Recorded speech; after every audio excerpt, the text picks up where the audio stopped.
Hello, everyone. Thank you so much for joining us for breaking down online exploitation of youth. So glad that you guys could be here. I'm Nicole Cairns. I am one of our community policing coordinators with the Coquitlam RCMP, and myself and our community policing unit is very excited to be putting on this presentation as the first in our community safety webinar series. So we're hoping throughout this year to have a number of informative and interesting topics to present to you. So keep an eye out for the rest that are soon to follow, hopefully. So we're going to get right into this. With the introduction of COVID, a lot of our face-to-face communication moved to become online. So as kids started to do their homeschooling, their classes, their homework, all went online instead of the classroom and that face-to-face time. So their main form of social contact with friends was now through social media.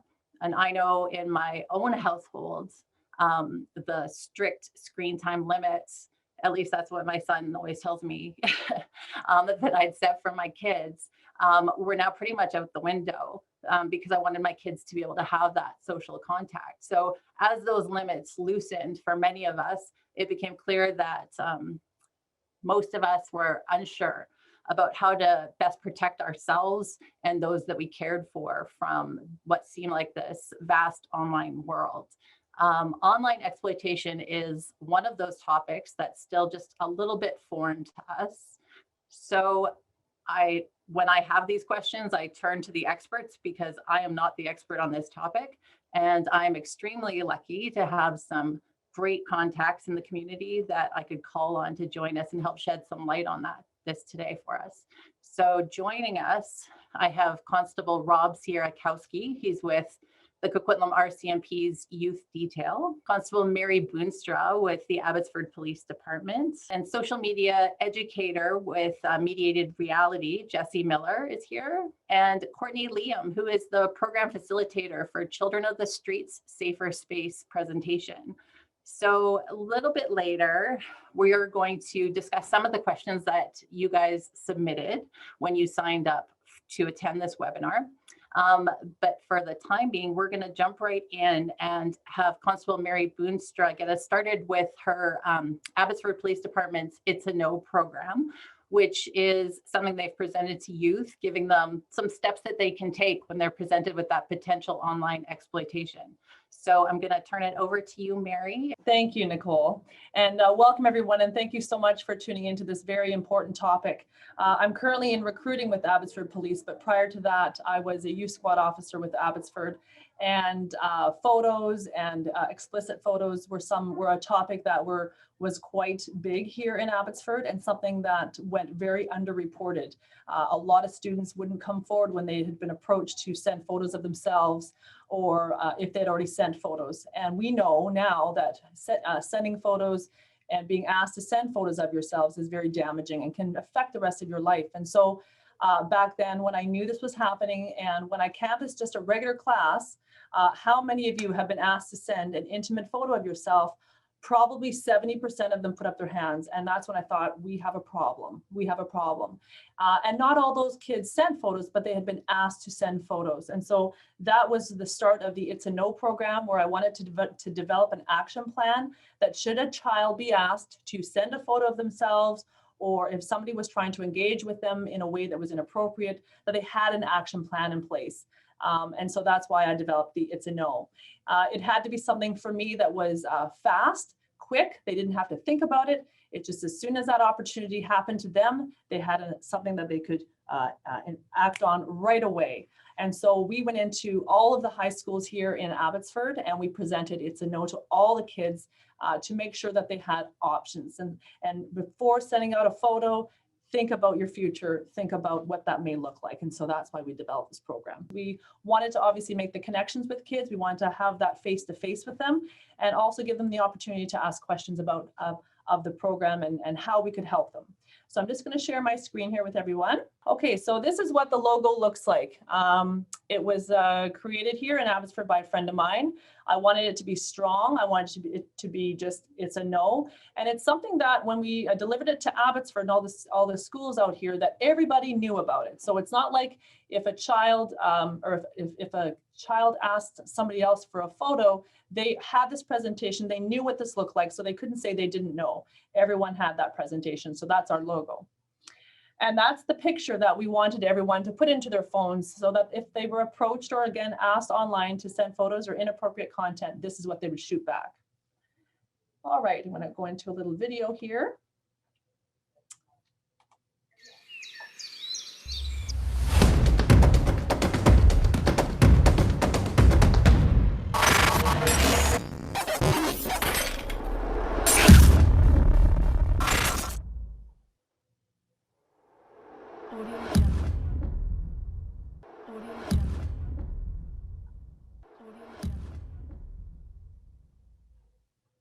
All right, that was a statement we really wanted the kids to hear, that these photos are forever. Once they're out there, you cannot get them back. And so that was a video that we shot to really try to drill home that point. So like I said, we had many conversations with youth that had been asked for intimate photos and had regrettably sent them.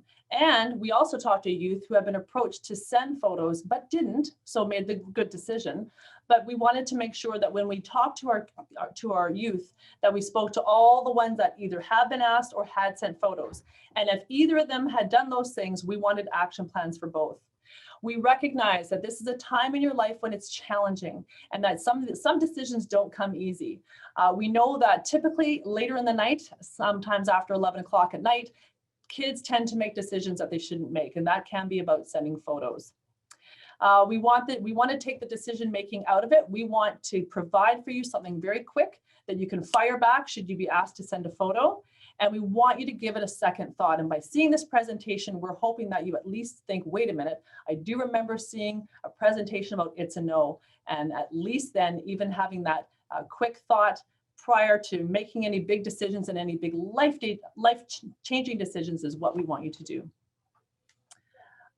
And we wanted to really reiterate, this is your life and your future. You don't know what's going to happen down the road. You don't know what job offer you may have. You don't know what photos could be out there of you circulating. So we want to really try to instill in our youth that this decision that you make to potentially send photos or not will be a challenge for you. So this is a time in your life you have to really think about consequences. And we know that it's hard socially. We know that sometimes you get asked to send photos and maybe you just want to be friends with these people, or you want to try, and please these people and all of that. And we know that's super difficult, but we really want to drill down once again that those decisions can have dire consequences. So really, this is your life. This is your future.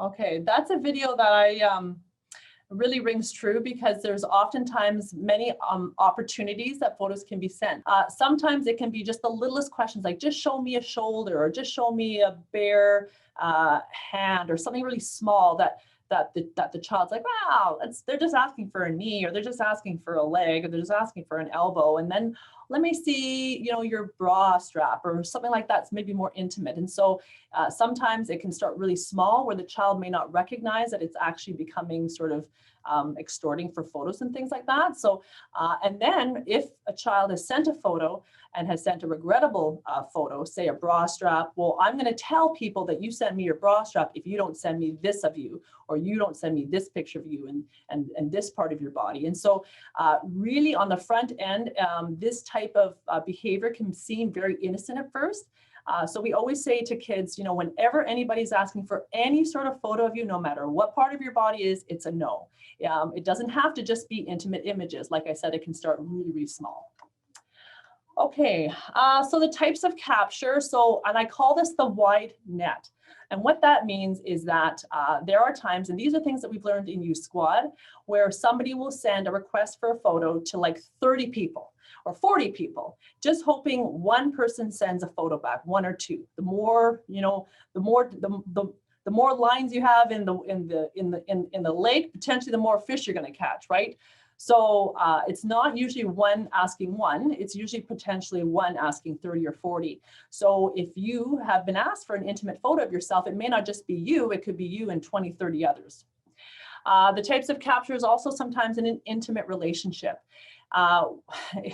When kids are in an intimate relationship, doesn't matter to us. We know that relationships in high school typically don't last. And so there's that trust that's built there. And sometimes kids feel more secure in sending photos, you know, that he would never do that to me, she would never do that to me, he would never share that photo. Yeah, we know for sure that's not the case, because typically these relationships don't last, and sometimes they don't last, they don't end well, which again can be really, really hard. Because again, they come to us or they come to school counselors and says, you know, I was in a relationship and now it's ended and he has these photos of me and I don't know what to do. And so all of that. So we really educate, no matter what kind of a relationship you have, absolutely, you do not send photos of yourself in any fashion. The third type of capture, maybe he'll like me more if. So if someone's trying to get the attention of a boy or the attention of a girl, we've had it where we've had boys that have said to us, I never asked for photos, all of a sudden she's sending me photos, and that's not okay. So really being careful, and sometimes that comes from within and your own confidence, that that you don't need to be sending photos of yourself for someone to like you, right? If you have to send a photo of yourself for someone to like you, that's a problem, right? So really coming back to that sort of relationship thing as part of the intimate relationship goes, and then maybe he'll like me more if. And then stranger, right? Somebody just out of absolute nowhere through some sort of a game or some sort of a Tinder or all these different dating sites, you know, somebody you don't really know is now asking you for photos. It's an absolute no on every level. And like I said, with all of these types of capture, this can result in, if photos are being sent and they're out there, for the police to get them back, very, very challenging. I'll tell you that right now. I think people expect that the police can just work, you know, miracles and just get photos from wherever. It's not the case. Photos are often shared far and wide between friends. And once that happens, and then they start to travel into different school districts, it becomes really, really challenging. So we talk about the risk versus the consequence. So are you willing to take the risk of sending an intimate image of yourself and then think about the possible consequences? So like I just said, it travels into different friend circles, it travels into other schools outside of the school that you're in, which can be really upsetting. And I've had to somewhat try to chase photos into different schools, which is really hard to do. And then at the worst thing, obviously, if it goes to an employer where you're trying to get a job or admissions at a college or university. So this actually happened to one of our high schools here in Abbotsford, where a ball team had sent photos, or photos were circulating of that ball team. And when they were going to university for these scholarships, it was a huge investigation that was brought into question about their integrity, and all of that was brought into play. So really, it can have devastating long-term lasting effects. So, and then the big question is, do you want someone having something over you forever? I mean, that's something that I think you really do need to think about. You want to live your life in a way that you don't have to worry. You don't have to wonder, you know, what are they going to do, or what could they do, or where are these photos, or where have they traveled to? You want to live your life with confidence. You don't ever want to worry that something's going to pop up on up to an employer or to your school or to your friends or outside of friends. You don't want any of that hassle. It's really just easier to say, no, not interested in sending photos. It's about action. So this is really important. And this is sort of the action plan that we rolled out.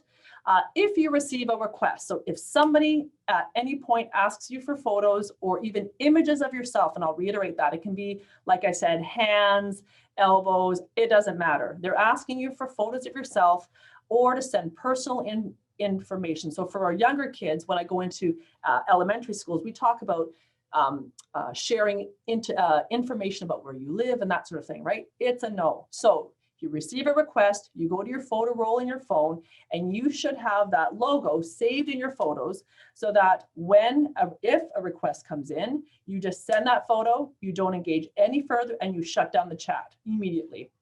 So you give it 1, 2, then it strikes, you're out. So we give that person one opportunity here to say, to hear it's a no and move on. I'm not interested.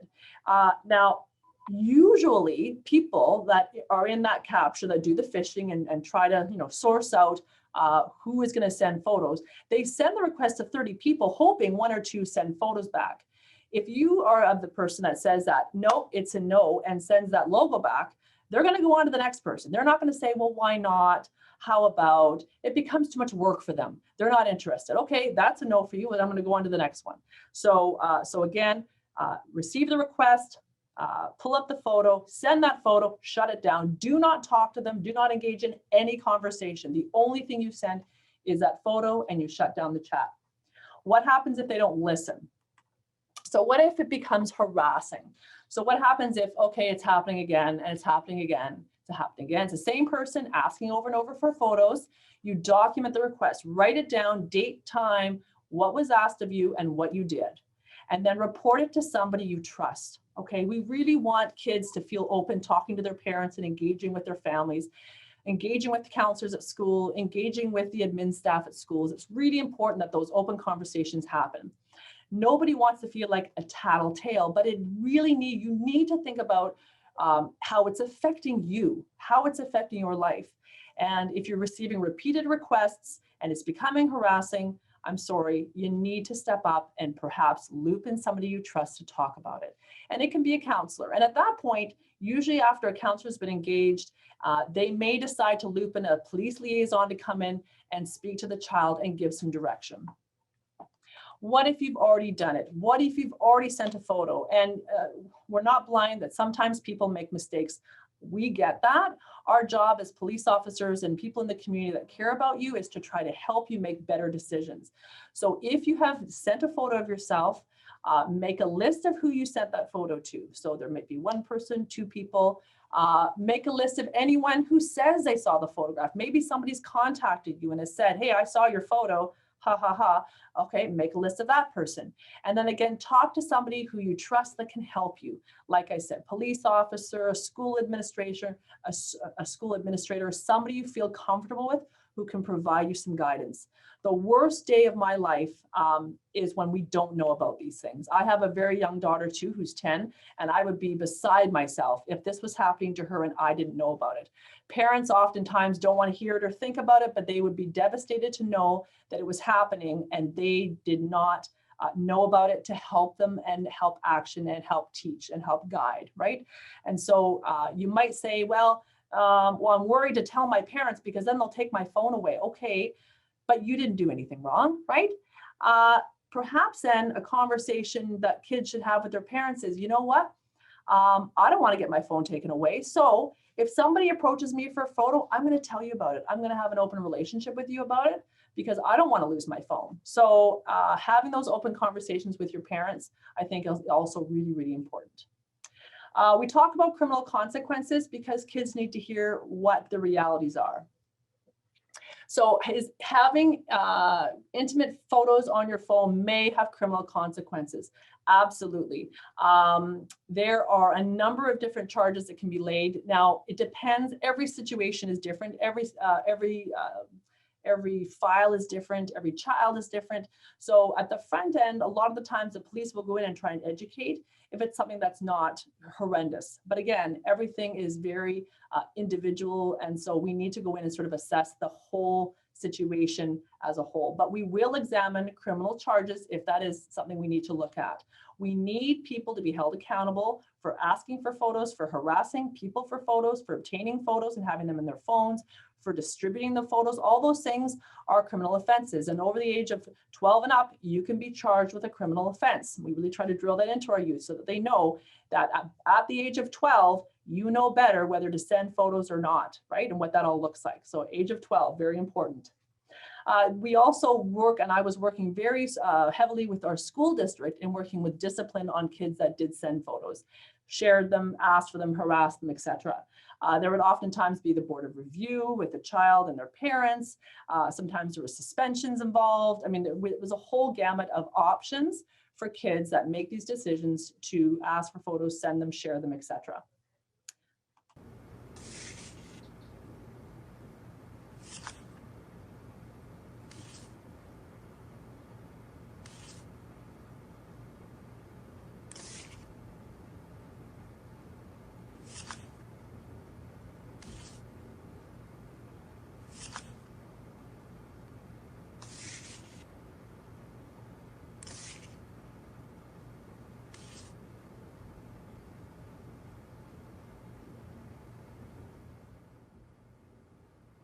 This is a really important video.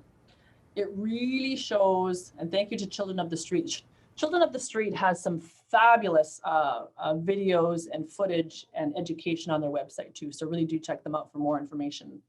But it's never one photo, and it's always seemingly sent to somebody that is trusted. Okay, and so there's trust that's built there, and then the photos are sent, and then really there is no such thing as just one photo. Photos are forever and they travel. So I hope that video really showed you what that really looks like. So where do you find this picture of It's a No? We have a little website, itsano.ca, and in there's a bunch of information as well. But in there, you can right click, you can save the image, you can add it to your phone, you can do all kinds of things, and that's what that looks like. It's a no. And every school has what's called the erase tool, okay? And this is for reporting online safety, mental health, bullying and violence, substance use, sexual orientation, gender identity. And every school has a link for reporting and what you do should you need help. And so ERACE is expect, respect, and a safe education. That's what that stands for. And every school has an online clickable tool. And if you're not sure whether or not your school has it, speak to the admin staff and they'll link you into where that might be on their own website. So just in closing, really want to empower our youth, both boys and girls, everybody. Think for a moment, by sending this photo, will this help me with where I want to go with my life? Okay. More so, I think grades 8s and up, you are planning your roadmap of your life and what it will look like. And so in doing that, you need to have a goal and a plan as to what your life will look like. And so will this decision of sending this photo help me with my life or not? And that's what I really want you to put your mind to. Is this going to help me with where I want to go, or is it going to potentially not help me with where I want to go? And so that is a question you need to really be asking yourself. School isn't forever, but photos are. School can be a challenge. I get it. There's so much going on with friend circles and counselors, and there's family life in there, and then the stress of doing homework, and there's so much going on. I get it, especially now with COVID being so challenging. But right now, especially with COVID, I know you're on your devices more. That's really sometimes your big connection right now with this world is your device. And so I don't know what the statistics are, but I would imagine that perhaps there maybe has been a bit of an upswing in the asking of photos. But again, remember, school is not forever. COVID's not forever, but photos are. Thank you so much for listening, and I'll put this up here just for a minute. If you have a phone, usually in our school presentations, we have big signs everywhere where students have gone up and have taken a photo of this logo and have had it in their phones, which has been great. But you can also go to our website and take a photo of this and have it in your phone. And I will say, this is for girls, also for boys. Okay, so it can happen absolutely both ways. Any children in school. If you have, and we've had a bit of an issue, of course, with Heritage, with a terrible bullying incident with a young girl going through some gender identity things. And so this was really tough on me to hear this, because I know for some of our vulnerable youth, tools like this, even the smallest bit of education really can change a trajectory of a kid's life, especially now when they're so young. We want them to have a good, solid life, make good decisions, and we want that to start now. So thank you so much, and I'll pass it back over to Nicole. Great. Thank you so much, Constable Boonstra. That was fantastic. Gave a lot of information for myself. I can only imagine what having that information and those tools does for the youth that you present that for. I know you've had a lot of positive response from the youth in Abbotsford with this program. Now, Constable Sierakowski, I understand that Coquitlam RCMP is looking to bring that now to the youth in Coquitlam and Port Coquitlam as well. Is that correct? Yes, that's right. When we heard about this program, we felt it could be beneficial to schools in our community, because online protection of our youth is of utmost importance for us as police officers. We're hoping to get this program initiated in Coquitlam and Port Coquitlam in the near future. Perfect. That's great. That's really great to hear. I'm glad that I'm looking forward to seeing how that proceeds and what that looks like in our area as well. So I'm glad you guys are looking into that. So right now I'm going to look at bringing back in our whole panel. I want to thank our attendees for submitting some fantastic questions, some that I read and I've thought that myself. I've wondered that same question. Some I hadn't even thought of. And I was really glad that you asked. Now, of course, in the interest of time, we had about 90 people sign up for this presentation. So I did have to narrow it down a little bit, trying to focus on the ones that were asked a few times over. They were a little bit more popular from the people asking. So we're going to focus a little bit more on those ones, but I think a lot are going to be answered. If you feel at the end of the presentation that your question did not get answered or you have more questions come up, we are going to put our Coquitlam CPU webinars email up on the end screen at 1:15. So you can send us any feedback there, send us your questions, and we'll try to get you an answer. Before we get started with the questions, I just want to make a quick note as well that Courtney is going to be rushing off to another presentation, I believe, around 1. So if her screen suddenly goes black, we haven't kicked her out. She is not technical difficulties. She does have to get going. And so you may see that happen as well. But before she goes, if I can get you guys to all unmute your mics, because we want this to be a discussion. I'm going to be asking Courtney this first question. I'll direct to you to get started for discussion, and then anyone else that wants to add to what Courtney shares would be great. So I think that It's No presentation described really well what online exploitation is. And I think there were a lot of questions asking what it even is. But can you give us an idea of what are some of the indicators of an unsafe online interaction? When should parents, caregivers start to have alarm bells going off? Yeah, I think it could look like a number of different things. A lot of the things that I bring up in the presentations when I speak to students in your communities are if your youth has an online friend that maybe is asking them to do things and then not respecting your youth's choice to say no. So I'm sure many of us are having conversations with our youth, letting them know about consent and how they have the right to say no to something. And if they have a good, healthy relationship with a true friend would never try and force them to do something they don't want to do. And then there's another thing, there's a number of ways that someone online, a potential exploiter online, might go about that. They might, try and make your youth feel guilty, make your youth feel bad for not wanting to share that image, saying things like, well, it's not like I've never seen it before, so it's not like I've never seen images like that, so why won't you just send them to me? Or it's not a big deal, just send me one, like Mary was saying there, just send me one and I'll never ask for it again, I only want one. They might also start threatening your youth. Youth are pretty good about knowing when they're being threatened, but reminding youth that a threat sounds like, if you don't do something that I want, then I'm going to hurt you, or this bad thing's going to happen to you. Another indication that someone might be a potential exploiter is if you or your youth notices that they're being gifted to a lot online. And a lot of the times we confuse gifting, not confused, but a lot of the times we think of gifting as like, well, my kid didn't get a physical phone from a random person, so it's not gifting. But gifting could also be gifting of online cheat codes. That's really common right now. A lot of the youth I've been talking to have said like, oh, I have an online friend and they're so nice. Every day when I talk to them, they give me a cheat code for my game. So if we don't know what a cheat code is, it allows you to cheat in your game a little bit and win faster than other people, or maybe get more coins faster than other folks.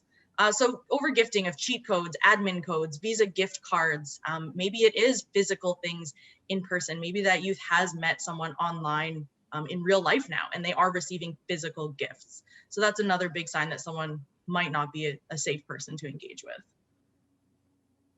That's great. Anyone wanted to add to that response at all?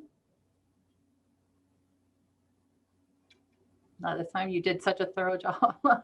Things that I didn't realize with the gifting, and with a middle schooler myself that plays some of those online games. That's really good to know.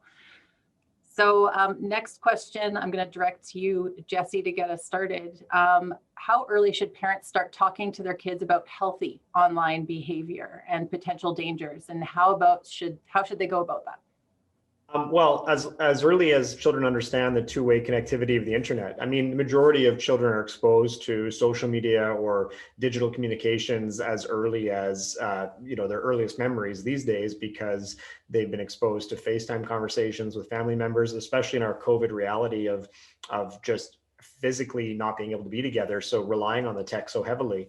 But in that, I mean, the conversations have to be about talking to trusted people in certain ways, and whether it be family or whether it be cousins or even friends from school, there has to be an open dialogue about how technology is used in the family home, and vice versa in schools, following kind of a synergy that reflects not only the school values, but the home values of open communication.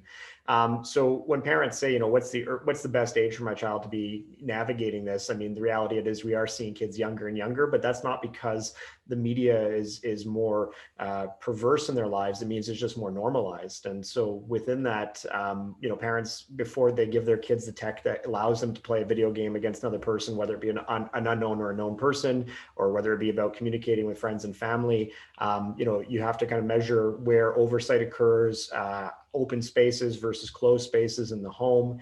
And really at the end of the day too, I mean, it is about active parenting. We see a lot of parents who use tech to somewhat pacify their kids. And obviously this past year has been a test to that, in the sense that we're working from home and relying a lot more on isolating ourselves to try and get some quiet from the chaos of our homes, when now that it's a learning environment as much as it's a working environment and an entertainment environment. So there's no prescribed age. It is about the access and availability of the tech, as opposed to letting your child just run rampant on the internet. Great. Anyone else? Such a cohesive team here. No, I think that's very true with COVID. A lot has changed. I know that I'm guilty of, when I worked at home, giving my daughter an iPad for a little while to do her reading or to play a game. So yeah, it's definitely getting younger and younger. Next question, I'm actually going to open it up. I'm going to challenge you guys to all have a say here. So how can you respect your youth's space while also being vigilant and educating them about predators? I'm going to let anyone jump in to start this I'll off. hop in. Okay. Sure.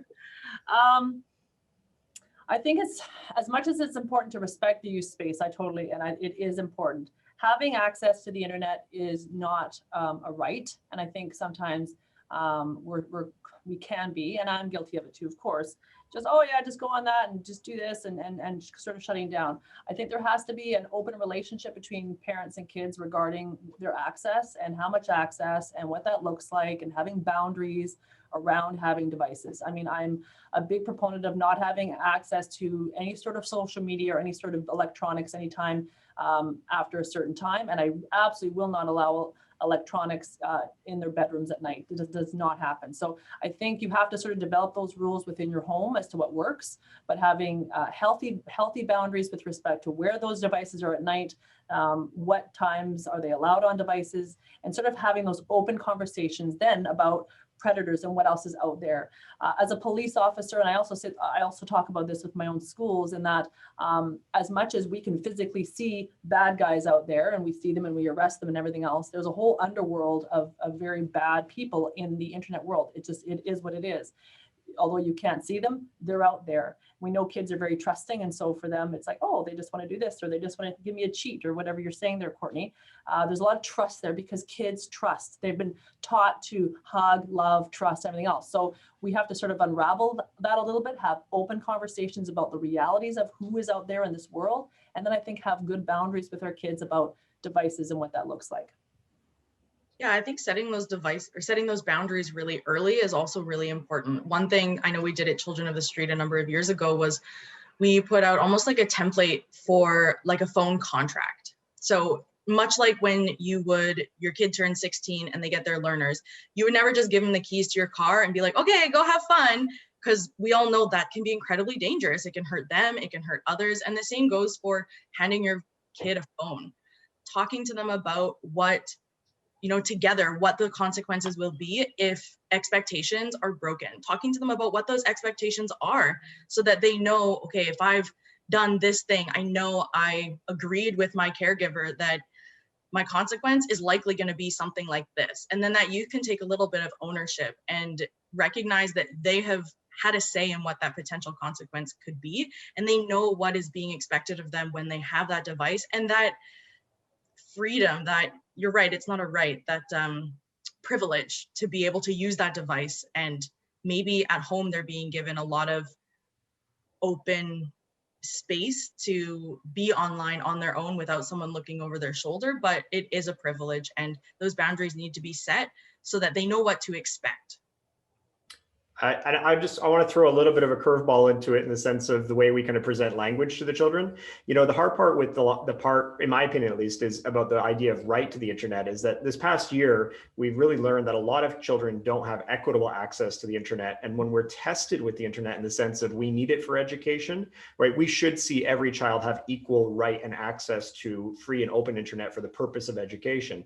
But what happens is when we have parents who kind of dictate the idea of, you know, I pay for the internet and I'm going to kind of guide and tell you how you can use it.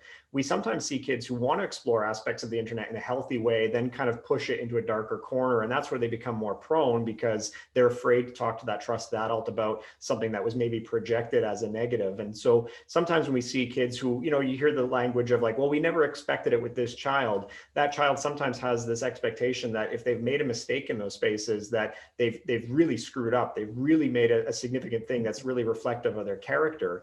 So in schools, like the best part of our school districts is that there is oversight. There are firewalls that really do hinder getting into that negative content. But the reality of it is equal. A kid can make a mistake on an open platform like a video game. They can also be approached by somebody in Minecraft where they're even using their school district account. So when we approach talking to kids about the internet, we got to be really careful with the language because, I mean, I believe I have the right to the internet, but the hard part is that I have to pay for it. And so when I project that even to my own children, it's not necessarily the idea that I'm paying for it so they have to play by my rules. I want them just to know that there's a safe space to talk about anything involving that experience online, and that them coming forward doesn't mean that the internet goes away, because to be honest, we take the internet away, I'm not doing this session right now, right? So it's that hybrid of how we find our balance with it. Right. Good. Now, an interesting twist to it that somebody brought up in the questions was, when do you stop? When do you stop checking on your child's phone and their computer? Like, we're so worried about overseeing them at that young age, but what point do you have to give them the keys to that car, as Courtney said, and say, okay, we're going to trust that you're going to be a good driver, and give them that freedom, that full privilege? If I can continue just to kind of throw it out there, you know, the thing is when you turn 16, you have the right to get a driver's license with some parental oversight, right? Parents still sign off until you're of adult age to make that choice. But the interesting thing of it is that each parent approaches it differently. If they feel confident sitting beside their child as they drive and as they navigate the streets, or they see that they take a young driver's course and they feel more confidence, they might give a little bit more breadth. But just imagine a child gets their driver's license, they've passed everything, and they feel that excitement of having that individual experience of going off on their own. But then they look in the rearview mirror and there's the parents following them in the other family car, making turn for turn just to see if they're doing things the right way. I mean, it seems extreme, but I think the first time I got into trouble as an independent driver was when my father saw me make a turn that was contrary, and I didn't realize I was even passing him in traffic. So within that, I mean, I don't think there is a set age. But the reality of it is about reflective of family values, home values. And in that, I mean, our kids do use a lot of this tech in a veil of privacy. And I say veil only because, you know, they shield certain parts of it from parents, and whether that's media literacies or even parents just not really understanding what their kids are doing online. But we can't equate the idea of a kid's online behavior to maybe the secrecy of a diary or a journal. But the realistic piece of it is that if a child sees what's on that hard drive of a device, equitably to the idea of what's in a journal, what parenting value goes into that oversight of, well, I've been reading your text messages, I've been skimming through your webpage history, and within that too, does that push a child to a more secretive place that could become destructive as well? So each situation has to be kind of looked at per the individual. What will their responses be? And at the same time, are you already seeing red flag behaviors that do need oversight? Yeah, I agree. I think I mean, I definitely thought this was going to be a super unpopular opinion. I agree that I don't think we should be reading over texts of our children. However, I also recognize that every caregiver and every parent will know their child the best. And you might have a neurotypical child that can, you know, understand what guidelines you've set in your family and can understand, you know, right from wrong, and still might make some mistakes, but you might have not a neurotypical child. And I know there are many families out there living with children who are not neurotypical, and you'll know your youth best and trust your gut with that. And I know that's not like a science-based response, but trust your gut. You'll know your kid if you notice a change in behavior in your child, and maybe you have a really strong relationship built on trust, and you've let your kid know, maybe, you know, I won't be looking over your texts, but if such and such expectation is broken, if this occurs, something we've discussed is the consequence will then be that A, B, C, D. Maybe then I am looking at your phone every day for X number of days. I think having those guidelines out there are important, and recognizing that you'll know your youth the best and what they need and what is going to be useful for them. And I think an important thing for caregivers as well is to know that, you know, at some point in time, you're not going to be able to look at their phone. Maybe that's when they move out of the house, when they've graduated high school or something. And youth need to learn how to be safe without having someone constantly driving behind them, ensuring that they're stopping at red lights. They need to learn those skills when they're in a safe environment to do so, which we would hope is our homes. They need to learn those skills at home before we've thrown them out into the world. Mm-hmm. And I think as parents, you have a job to do. You have a job to keep your kids safe. And if there's a pattern of behavior where the kids are sending photos and doing things that are not appropriate, then that's action time. There's a time, like Jesse said, you're going to have to let it go. You're going to have to make sure that they have their own decisions and make good decisions. And you have to have trust and faith that you have good open communication with your kids, that if something does go sideways, they can talk to you about it. You don't want to be this rule, and then have them, like Jesse had said, you have that relationship breakdown. That cannot happen. But you have to have, if you see your child going off the rails and doing things of a pattern of behavior that's not good, there has to be some sort of an action plan in place, no matter the age. And just as a note, I mean, I think when we raise our children and we guide them, we also sometimes fail to recognize that we are leading them towards the intimate relationships that they look for in their adult lives. And if you teach your child that the equatable of love is oversight, they might end up in situations in life where if they're dating somebody as a young adult and the person says, well, I don't trust you. I think I need to go through your phone, once a week to see if you're messaging somebody else.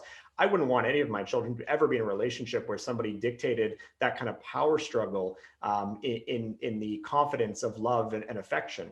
So the hard part here with some parents is that they do misinterpret the idea of oversight as me protecting you, because what happens then is that you do set up an understanding that love and oversight is somewhat equitable to distrust. And so to the constable's very valid point, I mean, you build up, right? And so the younger the child is with tech, the more that you can engage conversations, you can engage boundaries. But then as they become a young adult going through secondary towards post-secondary, even though they might be still 20 years old and on your phone plan, you're not going to be saying, hey, phone now. But part of that adult relationship might be, hey, I'm paying for your phone. You probably want to be a little bit careful with that because my name is still associated to it. That obviously sounds different for a 20-year-old than when you're talking to a 12-year-old.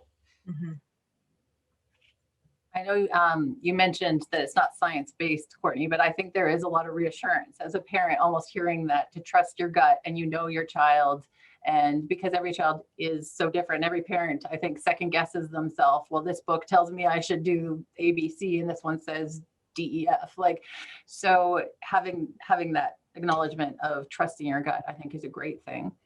The next question that I had, which was kind of nice to see because it came from a lot of adults that have different relationships with youth, from parents, caregivers, community leaders, asking what can we do to help protect our youth from online exploitation?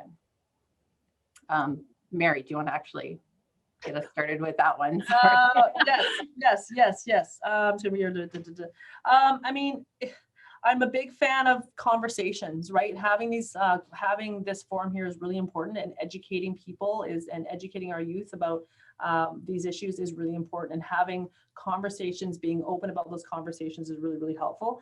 I mean, at the end of the day, they need wraparound support. They need the schools, they need the counselors. The counselors need to be alert to certain things or changes of behavior, like Courtney said, huge factor. If kids are missing school, kids are, you know, grades, for us, it was grades. If we see grades start to plummet, there's something going on there. So just being really engaged with your youth, being engaged with the youth that you work with, noticing patterns of behavior that are starting to shift, and having open, safe conversations with those kids is super important. I think along with that too, as an adult, it's also really important that we are willing and to learn and continue to learn about the apps that are out there, continue to learn the ever-changing lingo. Like I learned that, the crying laughing face emoji is out now, and the dead skull emoji is now replacing it. And being able to recognize that is also going to help you understand that whole other online language that youth are using. And it's about having open conversations, like the constable said as well. Have those open conversations, but in order to have them, you need to have the knowledge base for yourself as a caregiver, as an adult as well.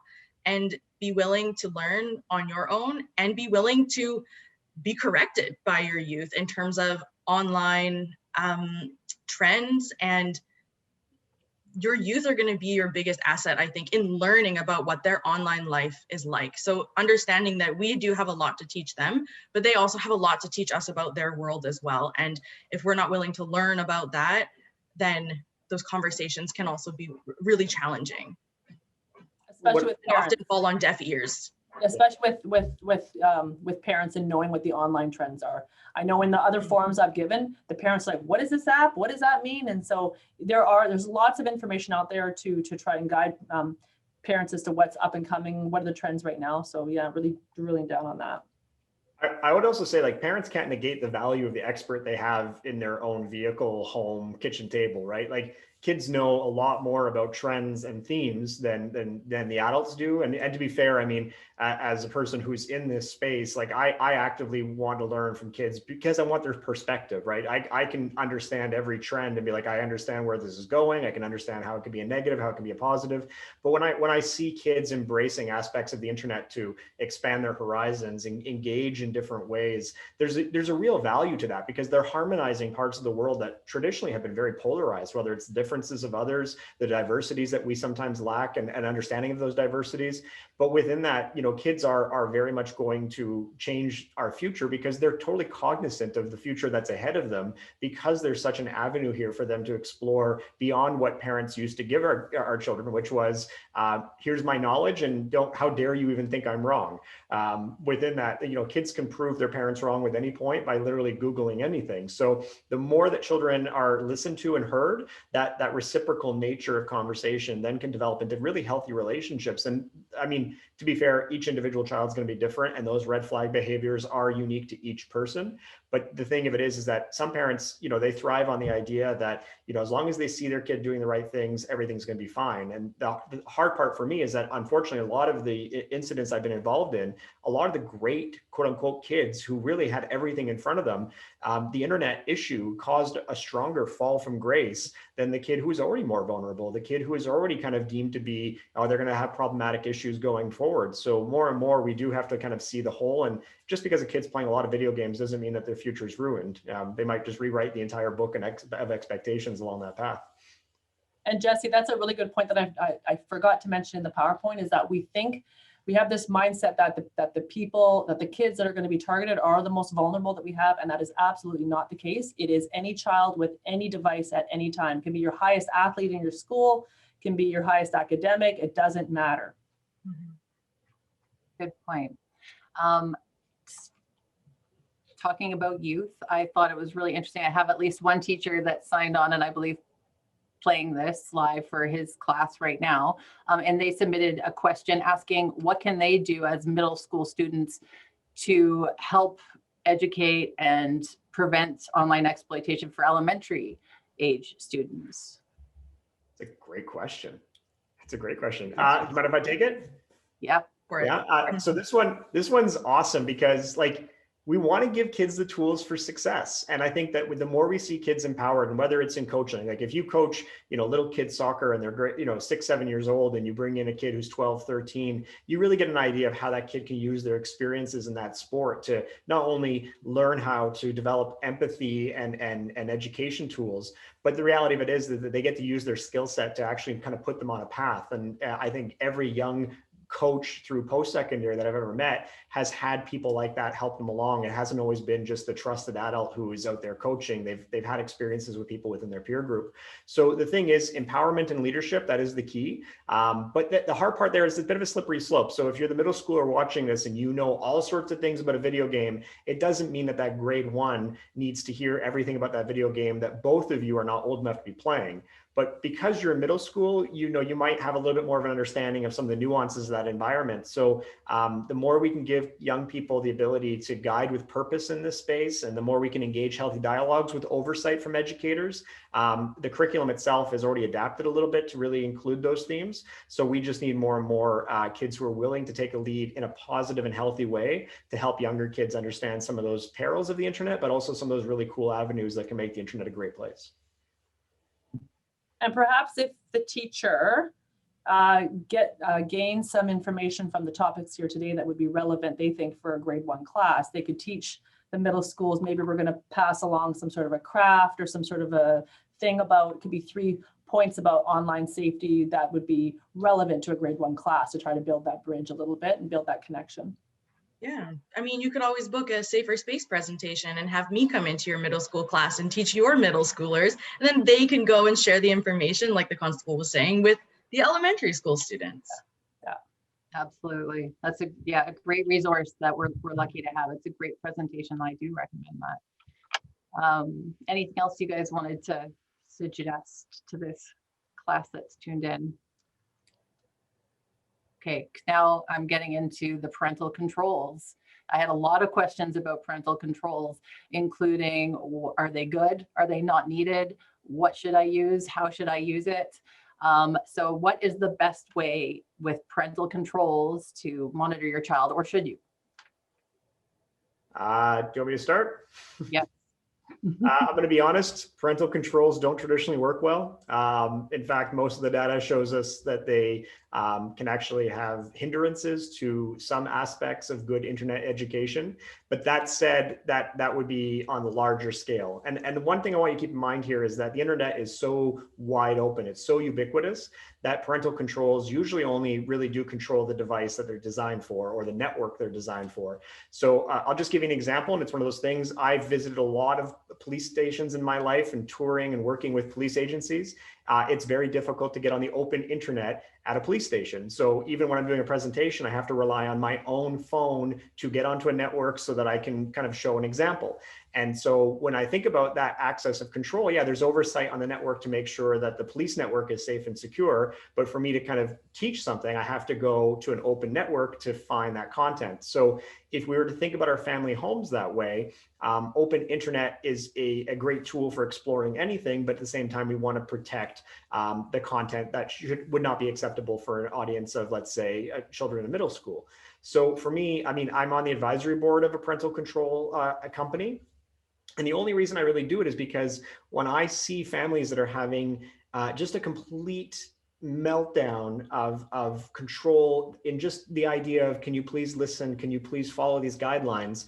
There are needs sometimes for parental control apps that really do not only track the device or track how it gets used, but there are so many other factors that go in. And I'll give you an example. I work a lot with BC Children's Hospital, where some kids may be in the hospital for a variety of reasons, but then without oversight, they might just leave. And so a parental control app on the phone can help track, and it can help identify. And that's really something that you think about with a person who's more prone to potentially disappearing from some oversight.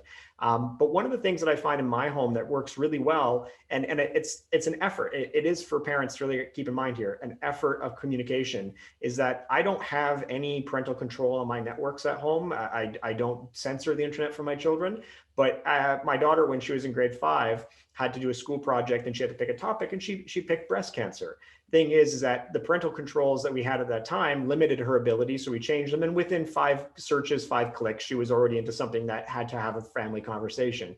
But because it's a safe space, because there's confidence in the fact that she can bring anything to us, right away she turned around and showed us the iPad and said, I think I've ended up on something that's not the best. And right away there's that kind of gut feeling from her saying, I need to talk about it.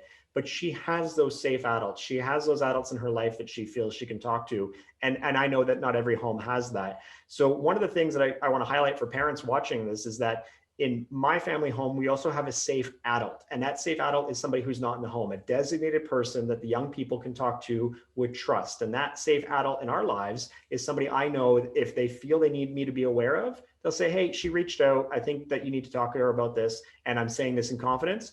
The other part, I also trust that adult to give my child some really good advice about whatever they saw, whatever they're dealing with, that maybe dad being the expert might cause a little bit of tension for that child to feel some anxiety about. So eventually we'll come back to it. But the thing is that parental controls do work, but they have to work in conjunction with healthy dialogue, safe spaces, and really at the end of the day, knowing that as much as we might have a parental control in our network, our neighbor next door might have open Wi-Fi, and then it's all for moot.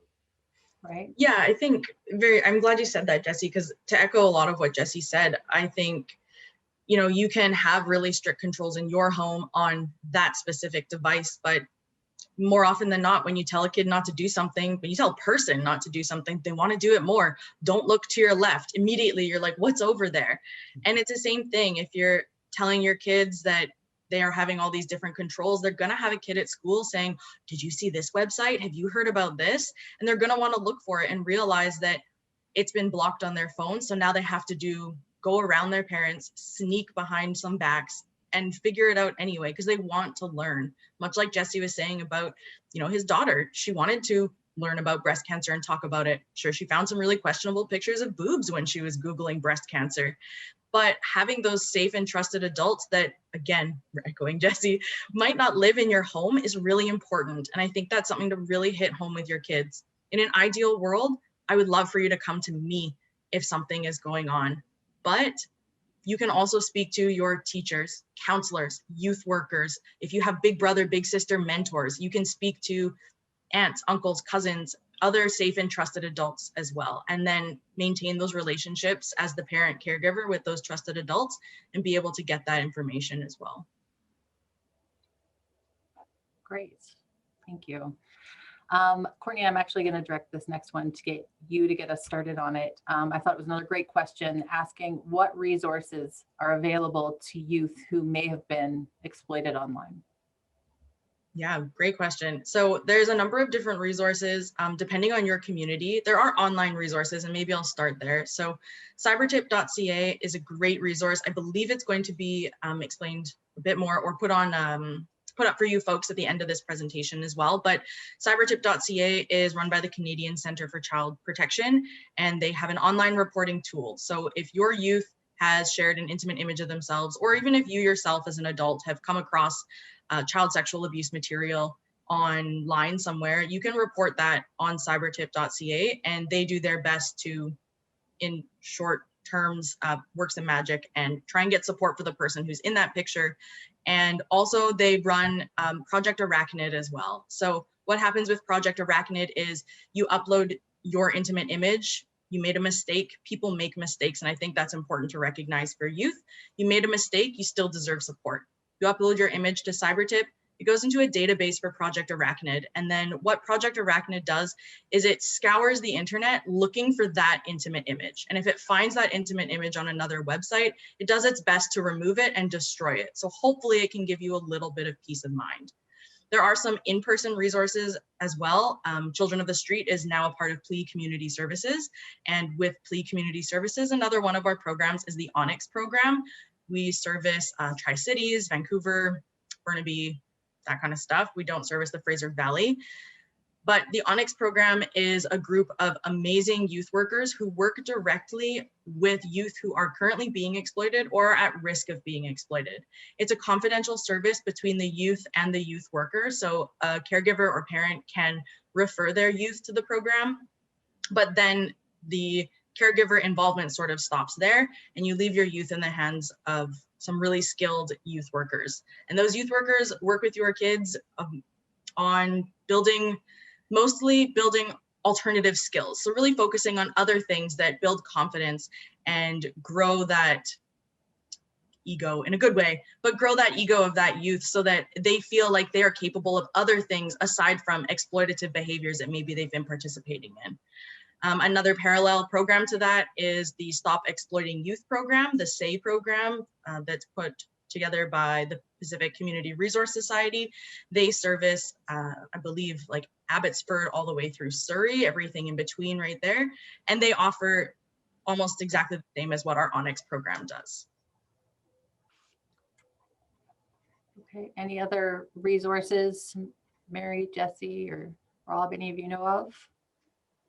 Well, Mary mentioned it in her presentation, but the Erase website is a fantastic resource for children in our schools. But one of the highlighted pieces here is that because you can report anonymously, there are a lot of avenues that youth can explore in that space to really bring some things forward. So the fact that the resource is there, but also that it's a two-way street with their school is beneficial. And to be fair, I mean, like any reporting tool, there's going to be the people who kind of mess around with the system and they want to see if they get a rise out of those who receive the reports on the other end. But because there's accountability in that space, because there's avenues where administrators can then try and identify based on what they know about the school culture, those are really pivotal pieces in the dialogue. It's not just some outside agency who's trying to show up at a school and say, we got a report of a problem here, how can we address this? It is the administrators, it's the individuals who are the heartbeat of the school as much as the students are. So that is a great resource here in British Columbia. But across Canada, obviously, any tools that recognize some of the more vulnerable individuals in our country who really don't have some of the same resources that maybe some of the schools do, that's where you have to look at community givers and providers to explore what's there. So start in your neighborhood and go from there. Perfect, great. Okay, now next question, how should I handle it? What should I say, whether it be a parent, caregiver, or a community member? If a youth comes to them and tells them they may have done something online that is inappropriate. I think just going back to, and again, I keep saying communication is everything, but talking to the child about, what they've done, who they sent it to, or what they've seen, who may have seen it. Try to get as much information as you can, especially if the child is willing to talk to you, if they're wanting to reach out. And then it doesn't hurt, depending on how the child is, to, especially if the parent has a good relationship with the counselor, just to say that just alert maybe some key people in that child's life that something has happened without giving a lot of information, that just to be watchful if anything has come to light, or even check-ins with that child just to make sure that they're okay. If they've brought it up that something has happened, they want to talk about it. Not necessarily in great detail, but they want help. And so identifying what it is, who they sent it to, etc., engaging certain people, sometimes confidentially. When I was in the schools, check-ins, I would just reach out to a child and say, hey, how's it going? Anything going on today? Is there anything you want advice on? Is there anything that's just kind of roundabout, having those conversations with them to really try to build trust? And sometimes great things can come out of just, hey, to check-in conversations. Mm-hmm. I think like recognizing for that youth as well and saying to them, thank you for feeling confident enough. It takes a lot of courage to come forward and say that you have made a mistake or someone has done something, inappropriate or kind of iffy with you or your images. So thanking them and recognizing that does take courage, especially regardless of age, regardless of whether that kid is 6 or 16 or 18. Mm-hmm. I think it's also important to always include them in the next steps and empower them a little bit and show them, like I mentioned before, eventually they will be adults and they're going to have to find the support on their own. So include them in the next steps. Thank you for letting me know what happened. The next thing we're going to do is we're going to talk to our school liaison, or the next thing we're going to do is we're going to block that person on that app. We're going to report them to the app. Then we're going to go here, do this, do this, do this. So including them in steps all along the way is really important as well. You know, one of the things that Mary brought up, which I think is important to recognize, is that those check-in pieces sometimes come with job designations. And so obviously when a police officer walks into any community, a school, a recreation center, a mall, you know, the attention is drawn, and usually in the negative, that something has occurred.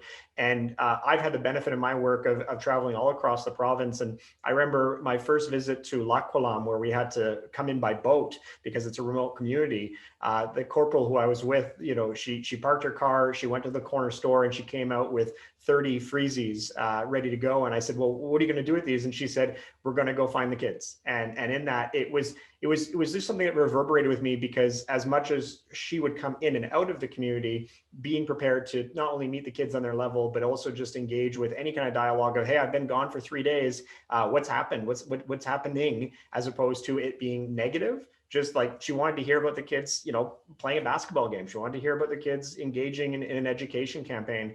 And, you know, that right there showed the value of community policing. And it wasn't just the, you know, squeal on your friend or tell me what's happening at home, or, you know, if things are good or bad. It was just literally, let's just talk. And so the more kids have people like that in their schools and their extracurriculars, and I know obviously with COVID, it's a different conversation right now. Our language has to be a little bit more adept that way.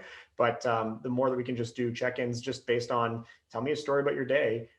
That's where a lot of educators, that's where a lot of counselors have a unique footing compared to parents, because parents are still trying to navigate everything that we do with our kids on top of all the responsibilities we have as parents. So those who work with children actually have sometimes a very different vantage point, and parents have to be prepared to hear that vantage point because they see a different version of our children. Mm-hmm.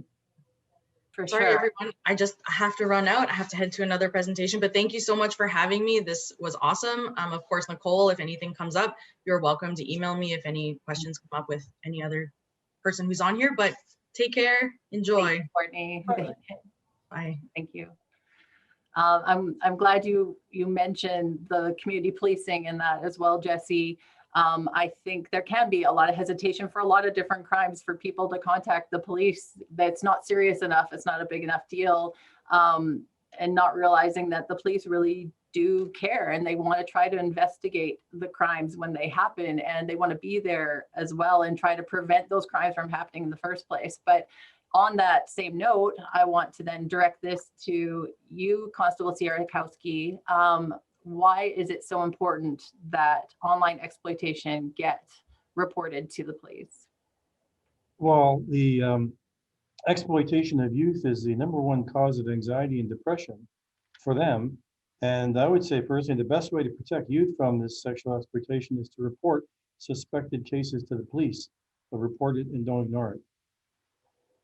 Okay, great point. So I can also add that I spent 8 years in the schools, and previous to what we just talked about, I've had a lot of students actually look me on the street, actually come up to me and say, remember me? You came to my school, and there's been this positive, this impact that I've made in their life because I came to their school and made a presentation. It might have been 6, might have been 7, might have been 10 years ago. I've done this in the schools, as I say, for 8 years, but over a long time period. And I've seen a lot of changes, but the biggest thing is to make a good connection with the students. And we've always been able to do that. And I'm quite proud to say I've been part of it. Perfect. Now I realize we are getting close to our end time. But I have one more question I'd like to ask each of you. If you can just let me know briefly, what is the one takeaway that you would want people to take from this presentation, from the topic of online exploitation of youth, to take with them and remember? Anyone can start, or should I pick? I'll start. I can start. So for kids, don't be afraid to give it a second thought if you're being approached by anybody for pictures, intimate information about where you live, anything like that. Don't be afraid to have conversations with people, because genuinely your parents, and even people that you trust at the school level, your caseworkers, your school workers, your youth workers do want to help. And know that, especially when you come to the police, I will direct what you need. So if you tell me that this has happened to you and you're afraid to talk about it with certain people. We'll have those conversations. I will try and navigate the boat as best I can, but I will also try to hold people accountable on your behalf. I want kids to feel like they can trust the police. You can come to us, but having those conversations with people that you trust is really, really important. And then to parents as well, keep alive to what's happening out there. There will be a time when you need to let the reins go, of course, but while your children are very young, setting those healthy boundaries are fine. Thank you. Constable Sierra Kowskill. I would say to protect our youth, we'd have to give them the means to protect themselves, which is what we're trying to do today. They need to learn to empower themselves, as well as having parents and trained advocates and police to support them. So basically giving them the means to protect themselves. Great. And Jesse? Well, the hard thing about talking about online exploitation is that we sometimes glean over the fact that everybody is potentially vulnerable online. And, the COVID reality that we've all experienced and continue to experience today puts us actually in a really amazing position to reinvent how we discuss use of the internet, because we've been challenged this past year to really reevaluate how we look at the approach to technology. And so no matter the age of the individual or even their perceived vulnerability, this new vantage point that we have is showing us there's a dire need for media literacies, factually aware and well-informed users. I mean, the hard part here is we're seeing so many divides with people's opinions online that good factual information, whether it be from government, whether it be from scientists, whether it be from educators, is somehow subverted by someone's opinion on social media. So one of the things that we can do for our children is give them more abilities to raise their voices up and encourage the adults in their lives to be a little bit more aware, because kids are learning more about being media literate, about being skeptical of the internet, because it's part of our curriculums. And at the same time, if we think about our seniors, in 2018, we had almost $30 million leave Canada through these various scams and things like that. And when you talk to kids, they're like, oh yeah, my grandfather got one of those. I can't believe he fell for it. The reality is that kids' life experience does not necessarily equate that of their adult relatives and families.